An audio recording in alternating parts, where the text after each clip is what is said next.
here. And Larson. And welcome back to 10 Things You Need to Know This Week in Wrestling. Ooh, we had a good response last week. Here's the deal with this show. Some people, a little confused, they said, hey, I watch all the other stuff. Why should I watch this? Good point. This show, if you don't have time to watch Raw, SmackDown, NXT 205 Live, the G1, New Japan, all that stuff, if you just want your results and everything you need to know about what happened in wrestling this week, this is the show to go to. And plus, we got like Impact results, got a bunch of other stuff. You finally answered the question then. Because the question posed to us was, why should I watch this? I watch all the other stuff. We try to include some new stuff here. If we don't have any regular New Japan or Impact news and our other programming, we always include something in this show. Yeah. Always. Eventually, we want to get to the point where we're including Championship Wrestling from Hollywood, Championship Wrestling from Arizona, all Ring of Honor television tapings, everything. Everything. We'll try to get into 10 entries. It's going to be tough. Probably not a good idea. But anyways, yeah, this is your one-stop shop. Look, if you don't have time for all the other stuff, you can get all your results, everything that's going on storyline-wise on this show. So let's kick it off with number 10. 10. Gulak stands tall heading into SummerSlam. That's right, 205 Live. Here are your results. Well, we'll kick it off with talking about Drew Gulak, Cedric Alexander. They have a match at SummerSlam in the kickoff show, which is unfortunate. Yeah, why doesn't this kick off the main card? Get the crowd excited. Remember last year, the first match during the pre-show, kickoff show, SummerSlam was basically in an empty arena. Yeah. And the Hardys were involved in that match. Yes. Yeah, people were still filing. Wasn't it like there was like a problem at the gate or something like that? I don't know. Yeah, I don't know. Regardless, it was basically in front of 10 people. 205 Live is fantastic. Yeah. And it really is a fantastic hour of weekly TV. They probably just should have put this match on 205 Live. Because it would have been, here's the thing, I guarantee you if it was simply the main event at 205 Live like next week, that match would have been way better than whatever they're going to do at SummerSlam. At the end of 205 Live this past week, they sort of gave us a huge clue as to who's going to go over at SummerSlam, though.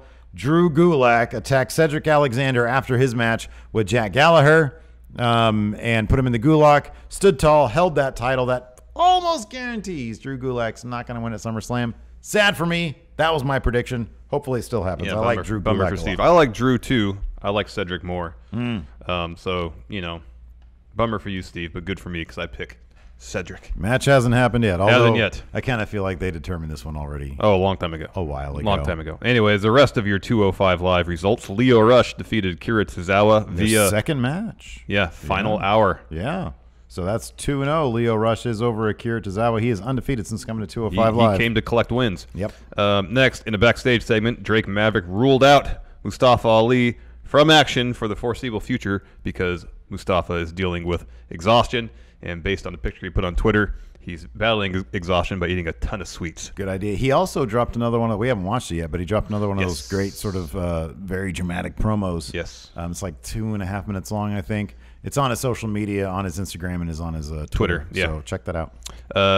Next, Hideo Watami defeated Trent Newman via ref stoppage after 2 corner drop kicks. After the bell, Hideo Watami just really want to get his finisher off.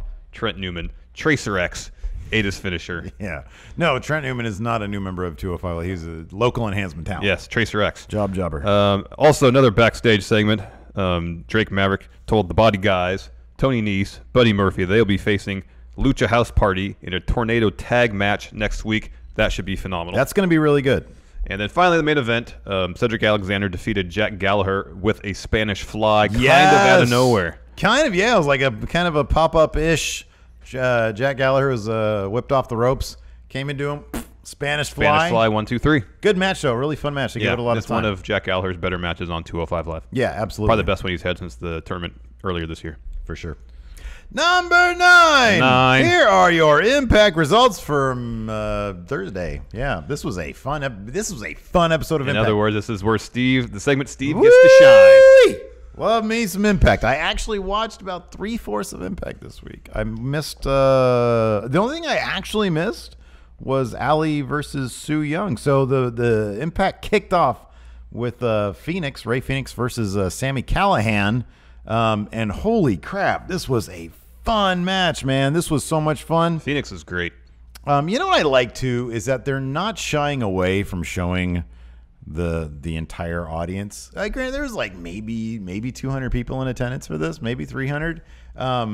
But the set production was really, really good, and the people that were actually there were really into it. So they are from the very. This is the great thing about Impact. You're watching a company whose reputation was in deep in a hole, dig their way out of it. Prior to this, when they were shooting stuff at Universal, a bunch of people who had no idea what they were even watching. Now, yeah, the crowd might be small, but they are passionate. They are there for some really good wrestling. Kick things off. Ray Phoenix got the win on Sami Callihan with like this really cool spinning muscle buster thing. If WWE does decide to sign Ray Phoenix and Pentagon, they better not just relegate this dude to 205 Live. Oh, no. Like, he is special. Yeah. He is special. Also, in Impact, Johnny Impact defeated Jimmy Jacobs. Oh, Jimmy Jacobs is wrestling again, huh? Yeah, well, kind of. This was more, Jimmy Jacobs is acting as manager for Monsters. First, I think it was Abyss. Now it's Congo Kong. And so he challenged Johnny Impact, went to the ring, cut a promo. Johnny Impact starts to come out. Congo Kong came out, laid him out. Jimmy Jacobs went for a pin, thinking that it was just an easy, statement victory. Yeah. Johnny Impact kicked out. Jimmy Jacobs basically runs away. Congo Kong slams him in the ring, which gets Jimmy Jacobs DQ'd. Yes, exactly. Yes. So that's after that, we had the debut of the Smoke Show with Scarlett Bordeaux, the very sultry, sexy new heel lady that they got going on there. I've never seen her wrestle before, but she's causing a bit of a buzz there on the Impact social media stuff. And it was a comedy segment basically with KM and Falaba, who are kind of a comedy act now. It was pretty funny. KM's that really tall dude, right? Yes, sort of goofy, lots of personality. That guy. After that, we had an Austin Aries Killer. There's a dude named Killer Cross. Yeah. Who is aligning himself with Austin Aries, Eddie Edwards, who's sort of like taking over the mantle of Tommy Dreamer as crazy hardcore guy. Had a match with what's his face, Austin Aries last week. Yeah, and lost, right? Yeah, I think thanks to Killer Cross. So they're aligning now. Eddie Edwards came out during this promo, attacked Killer Cross with a kendo stick, and Killer Cross for the most part was kind of no-selling it at first. And then eventually he got chopped down. Austin Aries runs off. And then I think Killer Cross at that point might have like taken Eddie Edwards down. After that, we had Eli Drake versus Joe Hendry. Do it right. What? Oh, next up we had Eli Drake. Thank you. Versus the prestigious Joe Hendry. Yeah. Of course, he's in an angle right now where Grado and his girlfriend, Joe Hendry is kind of stealing the attention away from Grado's girlfriend, which is fairly comedic. It's pretty funny. Joe Hendry actually beat Eli Drake like a couple weeks ago. This time, and of course, they're taking advantage of having the full Joe Hendry experience there. He's doing these music videos that are hilarious. This time, Eli Drake got the win via roll-up because Grado was being a bit of a distraction. This is causing some more friction between Joe Hendry and Grado. All hilarity ensues, Larson. This is why you should be watching. I like Joe Hendry. Me too. And then next up, Allie. I didn't actually watch this match, but I have the results here. Allie and Su Yung had a fight, and then Knockouts champion Tessa Blanchard comes in. She attacks Allie, so Allie gets the DQ win over Su Yung. I think Allie ended up standing tall, too, because after that attack, she ends up taking out Tessa and Su Yung. She stands tall. Interesting. And finally, LAX versus the OGs in a literal street fight, an actual street fight. It was in the street. You saw a bunch of this because I put it on while we were putting together notes. Yeah. What was your take on this? It was pretty. It was relatively well put together. Yeah. It was fun. It was fun. I think that's sort of the thing about Impact these days. That Ray Phoenix is also next in line for an X Division title shot. Ooh. He's him and Brian Cage. I think it that'll be for Glory or something. That'll be something else. That should be a hell of a match.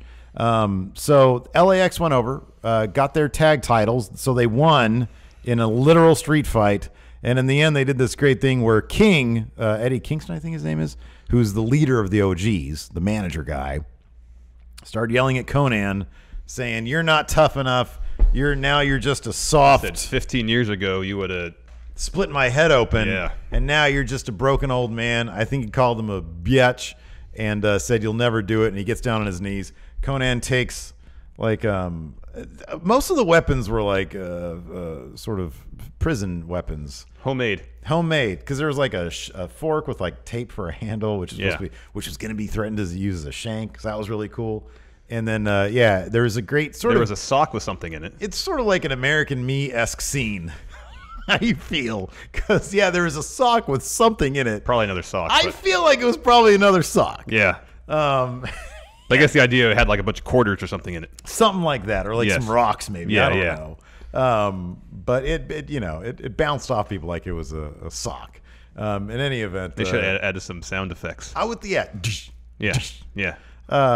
And so Eddie King looks up. He gets on his knees, execution style. Looks up at Conan and says, "You're not gonna do it, old man. You're not gonna do it." And then Conan says something like, he says something, motherfucker. and then and as he's about to blast him, like he starts to wind up, blasts him on the head, and it goes black. End of show. It's fun stuff. It's like they do things that are just fun. It's like, hey, you got an idea, let's run with it, let's take it to its fullest, and you have to appreciate Impact for at least that. Yep, they try. Yeah. Number 8. Oh boy, Hulk Hogan talks to Bill Apter and continues to dig himself into a deeper and deeper hole. The only reason we're really including this is because there's been sort of this question up in the air. Will Hulk Hogan make a WWE return on camera if he keeps on making statements like the one we're about to mention here? The answer is going to be no. I don't see any way that the WWE would take a risk when he continues to say stuff like this. He had some statements about the apology and sort of the mini backlash that happened after his apology at the backstage of Backlash, right? No, it was it Extreme Rules? Yeah, Extreme Rules. Okay. Yeah, that's right. It was Extreme Rules. What did he say in this podcast? Well, there's a lot, but I think the salient point, which you brought up, is this. I'll just read this. These transcripts are courtesy of Cage Side Seats. Quote, "In this case, it's a situation where 75, 80, 90% of the wrestlers are protecting me, and they're giving me another chance to move forward." Because earlier he talks about the brotherhood of professional wrestlers. You got to protect each other in the ring, and then you look out for each other backstage. Essentially, is what he's saying. There's just a few wrestlers that kind of like don't understand the bond and the brotherhood of wrestling. And hey, if someone makes a mistake, you need to forgive them and move on and try to let them prove themselves. I just feel that I wish I could have one-on-one conversation with the people who really don't know me and try to maybe explain myself better. That's not going to help your case, Hulk Hogan. It's not going to help your case. You need to let people feel the way they want to feel, and the onus is on you to not begrudge them for that. Yes. But to prove via action that you are a changed individual. I would suspect that is the way. Like, speaking personally, if I was in the shoes, and it's difficult to, because when you're dealing with race relations, it's difficult as a white person to understand the point of view. I can just accept the words that I hear from individuals affected by this and take them at their word that, hey, this is really heavy. I mean, even as a white guy, like, it affects me. I don't like seeing that kind of stuff. I like hearing that kind of stuff. And so the onus is on Hulk Hogan. Definitely. If he wants to change that with his audience, hey, I don't want to look at this guy and just think of the nasty racist stuff that he said. I want to look at him and say, oh, this is a guy who fell on hard times, and he proved that he's a changed individual. And at that point, me, as a fan of the product, am willing to see him in front of the camera. I kind of don't feel like he's necessary, to be honest with you. But saying things like this that's not going to help him. No, it's not. It's not. And if he has, if there's something he wants to say to individuals who he feels didn't accept his apology, reach out to him. Yeah. Reach out to him. Yeah. Or make the attempt. Yeah. And then try to have that conversation. Don't say, well, if people want to talk to me, they can talk to me. I understand you're Hulk Hogan. He has to be the one that makes the effort. Exactly. I understand you're Hulk Hogan, but guess what? They will not be coming to you, because what do they care? You know what I mean? Yep. Like, if you want to change minds, it's on you to go out and do that. If there are specific people you're talking about, and we can kind of guess that he's talking about the people who have been vocal about this: The New Day, Titus O'Neil, reach out to them. Yes. Say, I would like to talk to you one-on-one because I feel like my message did not get across, and this Yes. is how I really feel. And Yes. then it's up to them whether or not they want to accept it. But don't go going into this bullshit about the Brotherhood of Wrestling. Especially given your history politicking backstage. Exactly. Time and time again, what has he proven? That there is one guy that he cares about, and that's Hulk Hogan. Exactly. So, there you go. Number 7. New Japan Wrestling G1 winner and fallout. Here it goes. Ooh, yeah, we touched on this on our Monday news show, but we'll recap it again. Yep. Your winner of the G1 this year, 2018, G1 Climax 28, Hiroshi Tanahashi, his third G1 win. He defeated Kota Ibushi in an excellent match. This past Sunday morning here on the West Coast, and earned himself a spot in the Wrestle Kingdom main event against Kenny Omega. Yeah. Best bout machine. That should be huge. Yes, for the IWGP Heavyweight title. Apparently, they'd have a feud back when the Intercontinental title was vacated a couple years back. I believe Kenny won that, eventually to lose the title in a ladder match to Michael Elgin. I have not watched the other two matches that everybody said were standouts. I haven't seen Kenny Omega versus Ibushi. Yeah, I watched and that. I haven't seen Okada Tanahashi? Oh yeah, I haven't seen that one, and I haven't seen Kenny versus Ishii. Oh, that one's good. Out of all those 4 or 5 matches, I know a lot of people were saying that they felt the final was the best of them. Where do you fall on that? I mean, the final was really good. They kind of touched on the story they started earlier this year after Kota had a match, or late last year actually. Kota had a match against Tanahashi. Yeah. Lost, but the narrative they were really working with was that Tanahashi was one of the wrestlers Kota Ibushi really looked up to, and so even in defeat, he acted as if it was a huge deal to be just to share the ring with him. Yeah. After this match, Tanahashi goes up to Kota as if to kind of have a similar moment, and Kota goes, "Nope, I can't do this," walks out. So they touched on kind of the emotional heart of their story a bit, not a ton. I was kind of surprised with Kenny and Kota, because going into it, Kenny had said, "I don't know if I can do what I need to do to beat him," essentially. But he was dropping some vicious V triggers on Kota Ibushi. So I didn't really, unless they changed the story after that, or was that was just Kenny kind of pushing the narrative that he was looking to do. I don't know. But I didn't feel like the emotion in that match was what I was expecting. Gotcha. Ishii versus Omega. I'm taking the long way to answer your question. Yeah, okay. Ishii versus Omega was really good, really physical, really exciting. A lot of great near falls, but those guys always deliver. Yeah. Okada Tanahashi, super dramatic towards the end, especially because it got down the time limit. That's the one I'm the most fascinated by. That's what I want to see. Yeah, it's really good. Yeah. The most enjoyable on a visceral level is probably Omega Ishii because it's the most physical. Yeah. Probably from a storyline perspective, it's either Okada Tanahashi or Tanahashi Ibushi. Cool. And I'm guessing Omega and Ibushi are holding back a little bit, because they did some crazy stuff, but nothing like the DDT match in 2012. But I don't know if they really want to do that. Go to those extremes anymore. They're older now. I know. So yeah, another successful G1. So we're set for Wrestle Kingdom. That should be a lot of fun. Other developments after the G1, Okada and Gedo parted ways. That's right. Huge. That is absolutely huge. Meltzer had a little bit of some reasoning for that, some possible reasons for that. Apparently, they might want Gedo to take a bit less of a on camera role, be a focal point. Yeah, exactly, because he's the head booker. Just doesn't look quite as good with him, rallying the guy who's going to be winning all the matches. Even though obviously that hasn't been the case with Okada. Yeah. Also, given that Okada seems to be transitioning into more of a babyface role, having a manager to do all his talking really wouldn't be all that useful as a babyface. So kind of interesting how they go about that. But yeah, pretty shocking. Also announced, I guess Kenny accepted Tomohiro Ishii's challenge for the IWGP Heavyweight title. So that'll either happen at Power Struggle or King of Pro Wrestling. Cody challenged Juice Robinson for the U.S. title. And then Tanahashi said in an interview after the G1 that he's going to put up his Wrestle Kingdom title match contract against Okada at some point. Again, probably at Power Struggle or King of Pro Wrestling. I'd be very surprised if he lost the contract. Oh, yeah. I'd be very surprised. Oh, yeah. But it's New Japan. Every time I say I'd be very surprised they do it. I don't know if they've ever done it. Yeah, I don't know. I don't know how often they've had like a contract match like this. That's kind of crazy. It's like they do that. I think they did that last year. Naito put up his contract against somebody he lost in the G1. Do they do that every year? Last couple of years they have. Oh wow. Okay. Jeez. Crazy. Number 6.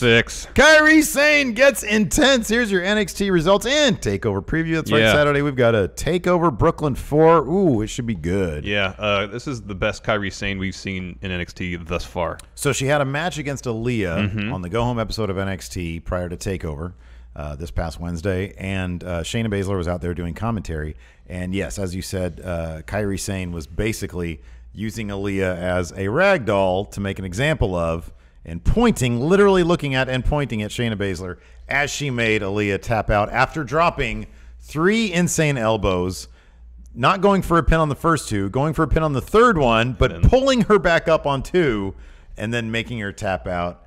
Absolutely amazing character stuff from Kairi Sane. Something different that we've seen from her. The whole subtext of the match was, while she's looking at Shayna, this is what I'm going to do to you. Yeah, exactly.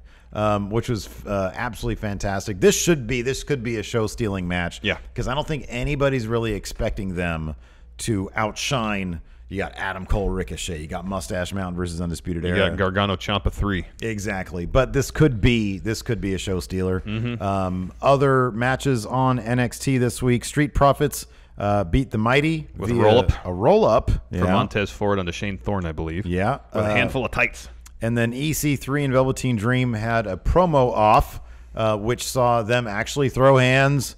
And EC3 hit his finish on Velveteen Dream and stood tall over him, which doesn't bode well for EC3's chances at a victory at TakeOver. Nope. And Tyler Bate beat Roderick Strong in the main event in a fantastic match.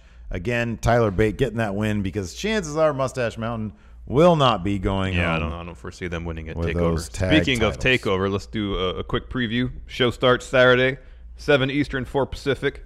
Kickoff show starts an hour earlier. Here are the matches: EC3 versus Velveteen Dream. That's going to be a good We have one. our predictions for the show in our NXT recap that went up Thursday. Yeah. Adam Cole versus Ricochet for the North American title. Shayna Baszler versus Kairi Sane for the women's title. Mustache Mountain versus Undisputed Era for the tag titles. And the main event for the NXT Championship, your champion, Tommaso Ciampa versus Johnny Gargano in a last man standing match. Ooh, that should be a good one. I got Ciampa. Who do you got? Gargano. Uh-oh. All right. Number 5. Samoa Joe puts AJ Styles on blast. Yeah, he's really pushing that narrative that AJ is just a terrible husband and father. It's been billed for a couple weeks now, and they added a little bit of some personal business to it, which I think has been effective. It's basically Samoa Joe saying, AJ Styles, you're a great champion, but you're a crap father, and your own family wants you to drop that title so you can come back and be a family guy to them. Yes, and evidence of this, at least that Joe came up with, was a letter that he said was at first from a member of the WWE Universe. As he read it, you start to realize, oh, this is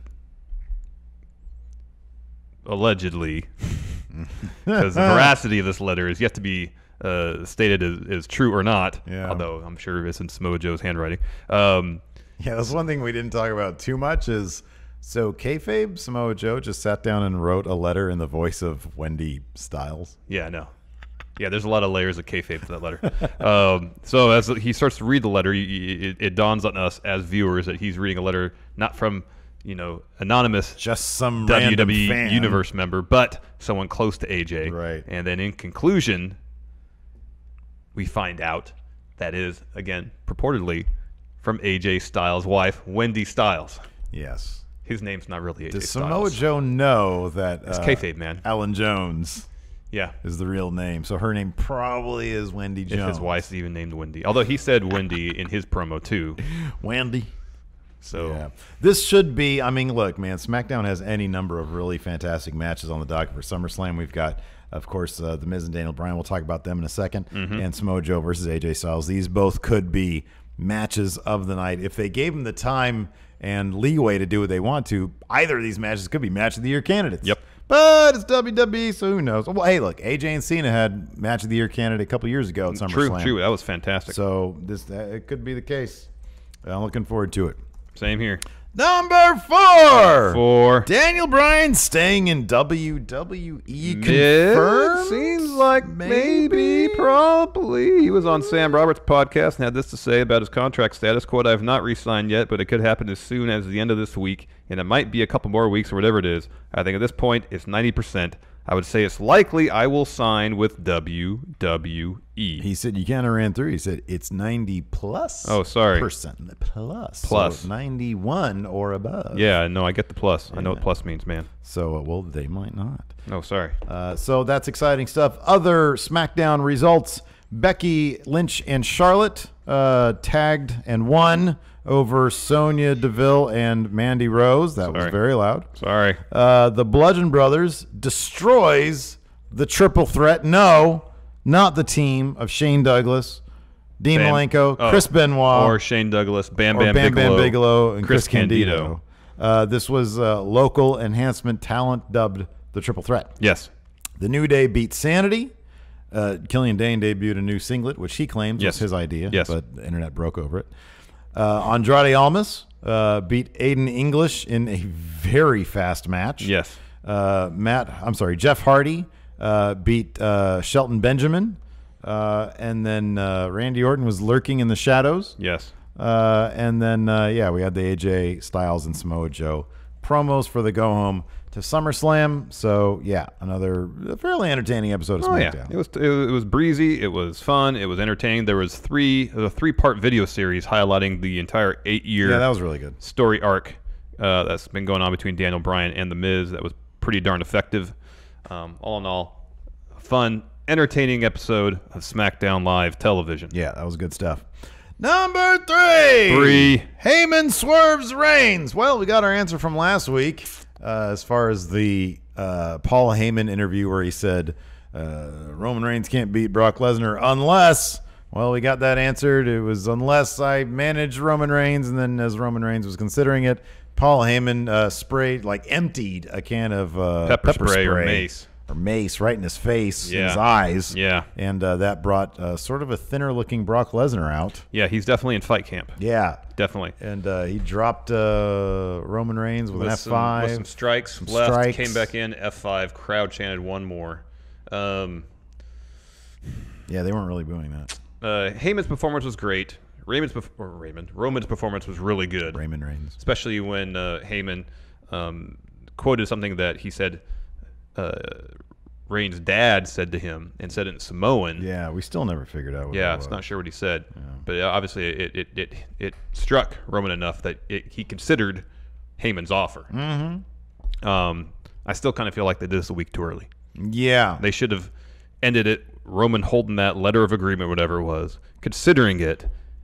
Lesnar attacks, lays him out, all the while Heyman trying to tell Brock to stop. Yeah. And then keep the actual swerve, because then you have that layer of intrigue that might be missing, and was missing from their previous matches in terms of the drama of the actual match, not knowing how Heyman is going to interject himself into the finish. Yeah. I do wonder, given that we've heard that on Sunday Brock is going to be meeting with WWE officials to discuss his contract, if they simply wanted walking into SummerSlam basically the status quo, because that way, depending on how the meeting goes, they can either do a clean win or a clean win either way. If you add another layer of drama, you might have to go back to the writing room with not knowing Brock's status up until the very last minute. I mean, I'm sure logistically they could plan it all out either way. They would be able to do that, and it would just be who takes the pin in the end. Yeah. And who Heyman helps. Yeah. So I thought it'd been interesting if Heyman helped Reigns without Reigns being cool with it. Like, put Reigns in a situation where he is finally Universal Champion, but not on his terms. Yeah. Yeah, I don't know. But the problem with that is, if Lesnar's going to go away, if the meeting on Sunday doesn't go Brock's way, doesn't go well, if it doesn't go either of their ways, if they say no, we're going to part ways, you go do your thing, and then you're always welcome back. they need this victory to be decisive for Roman Reigns. Yeah, I suppose that's true. So yeah, I could see them wanting to sort of go back to the status quo and just having this as a little, it was entertaining. It was an entertaining week for Raw, for one thing. It was. So, It was a pretty fun show. Speaking of Raw, number 2. 2. Jack Dean returns to Raw. That's right. Man. Dean Ambrose returned, and for Dean Ambrose, he was jacked. Well, I mean, he had Drunk. He had Traps. pretty huge traps. Yeah. His For him. Well, period. His traps were large, period. No. Bill Goldberg and Triple H upon his return, they had big traps. Those are massive traps. Okay. Dean had large, prominent traps. Okay, that's fine. And yes, I'm just saying. relative to Dean, yes, they were it's a huge jump. Yes. But there was a lot more bulk in this region and in this region. Yeah. A bit more in the arms, but it's more noticeable through here and up here. Remember how crazy Goldberg's traps were? Oh, I know. And then you see Triple H when he came back, Yeah. and like he took it, and it's just like from here, from his ear to his shoulder. Yeah, I know. It's just cartoonish, but no, he looked great. Yeah. His head was shaved. He looked Got like a beard now. He's got a beard. Nice thick beard. Yeah, he's looking totally good. turning heel at some point. It's either going to be at SummerSlam or it's going to be after SummerSlam, but that's going to happen because he looks like a heel. He full on looks like a heel. Oh yeah. Other results from Raw. Ember Moon beat Alexa Bliss by DQ thanks to interference or an attack by Alicia Fox after an eclipse. Baron Corbin beat Tyler Breeze, making an example out of him, beating him with a deep six, people. He used a signature maneuver. Finn Balor and Braun Strowman in tag team action over Jinder Mahal and Kevin Owens. Bobby Lashley destroyed local enhancement jobber and huge fan of Elias, Ricky Roberts. Yeah. That was funny. The B team beat the Revival and the Deleters of Worlds, which may be Matt Hardy's final match with the Deleters of Worlds. Yeah, it seems to be he put a tweet up saying thank you to Bray Wyatt. Mm-hmm. So who knows? And Bray Wyatt put a tweet up saying, I'm looking for new entrance music. True. Paul Heyman, we already talked about that. Bob Roode and Titus Worldwide defeated Authors of Pain and Mojo in a match that lasted maybe 65 seconds. Yeah. Ruby Riott beat Sasha Banks. And the the Intercontinental title contract signing is where Jack Dean returned. So Dean Ambrose is going to be in Seth Rollins' corner at SummerSlam as Seth Rollins takes on Dolph Ziggler, who will have Drew McIntyre in his corner. Yep. So that should be a lot of fun. You think so? Wait a second. If you believe, I forget who you picked for the IC title match. Dolph. You picked Dolph, even though Dean won't be turning on Seth. Yeah. Interesting. I think that's going to be the beginning of the turn. Oh, and something will happen where they won't be exactly on the same page. Yeah. And that'll end up costing Seth the belt. I feel like I'm going to say this, and it's going to go against my prediction. But if Dean doesn't turn on Seth, Seth is winning the IC title. Okay. But it doesn't really matter that I say that now because it's not part of my official predictions. Official predictions are they're in the books. They're in. They're live. Once the you public hit to publish, see. They're set in stone. It's in. Speaking is today's of which, episode up, by the way? Yeah, I just put it up. Well done. Number one. Number one. So what is going to happen at SummerSlam is our SummerSlam preview pre-show, kickoff show, 5 p.m. Eastern, 2 Pacific.